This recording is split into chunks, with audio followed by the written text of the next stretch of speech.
kingisa blood wange ekigwe wange kigwe uwe oba ne mzee wange juzi yamenyeka amagulu era nasooka kukubira ye n'abaako byatutereeza muso ekiba ekyesanyu ewuwe nye nayo ekyennaku ewuwe mbeerayo kola mukyamwe ng'abayimbi kwa twali tumanyi federation engeri kezze ekozeewo union ebagatta mwenna ng'omuyimbi wafuukako ekizibu ati federation yenawomuyambi era ndowooza ndabanga buli omu yeefaako yekka ze ndowooza ndaba buli omu akola ki yeefaako yekka ate ne bibanga biringa ebyayawukana waliwo abanuupu waliwo aba NRM nakyo ndabanga ababyawulamu kati nange sibitegeera bulungi yetaaga omuntu abintegeezeeko sinabitegeera bweki bulungi yes kukola interview nesikubuuza ku kintu ky'aba radio ekibadde kitambula ne Wizo nga bagamba mbuno kigambibwa mbu abantu bagamba mbuno radio gwe gwaloosa omuntu anyinza olabika obingisinga bwe basi kikubuuzizzaako ebintu bya Wizo ne radio biri bitya ebintu ebyo nange sibitegeera bulungi kuba jjukira bwe bakola ebintu byabwe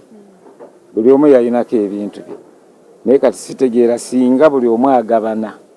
yagamba nti kati eno famire ya Wizo etutte ebibye famire ya radio ekutse ebibye kati simanyi oba kikyagaanye bagezaako n'okulaba nti n'olumbe lwa radio lwabizibwa kuba emyaka 7-8 mingi olumbe terunayabizibwa ekyo nakyo nkyakisaba nnyo kati ekyo naali kikwasiza mukyala we Lilian kuba naye ali ku komiti ya federation Lilian n'anoonyereza ku kintu ekyo Lilian twagala lumbe njagala obeeko bakwado obubaka kuva ku Spark TV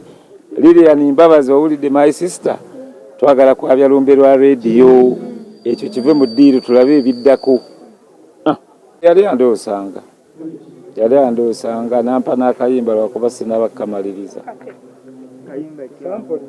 asijja kasampolinga ate oba tekanaba kuggwa bwe kanaggwa mujja kafuna stiru yandoosaako nga ndaga ekintu nga bw'olaba ekyokwabya olumbe ekyo yakindagako mu kirooto ate yandoosa tuli ku saidi z'Enaŋŋanda naye nga yambadde bulungi ki engatto ze zino ez'amagye yabeerangamu n'agamba nange gye ndi bulungi nansiibula n'agenda Enaŋŋanda ku kityawe baatema ekiti mulabawo waliwo ekikuba ekyambuka ku good life kati twesanga around that place yali musanyufu n'agamba n'okugamba nti gye ndi bulungi ate era olulala nali ngenda ku nnyanja ng'eno ndi mu kunoonya ntambula gye ŋŋendamu yagira mu kasiriivulesi n'agamba gwe tolina bw'ogenda tuula kuno yali mmotoka kiringa bino emmotoka ebinene eby'Abamerika James oba biki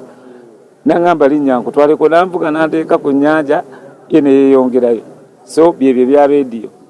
bangi baloosa ndowooza abamu tebasobola kujja mu kamera waliwo obuga nti yaloosezza n'oli yaloosezza so weebityo naye kati gyatumaliriza olumbe lwa radio bannange bonna twagala buwagizi oba bwa UN oba bwa NATO twagala kwabya lumbe luggwe kuba emyaka 7 giba mingi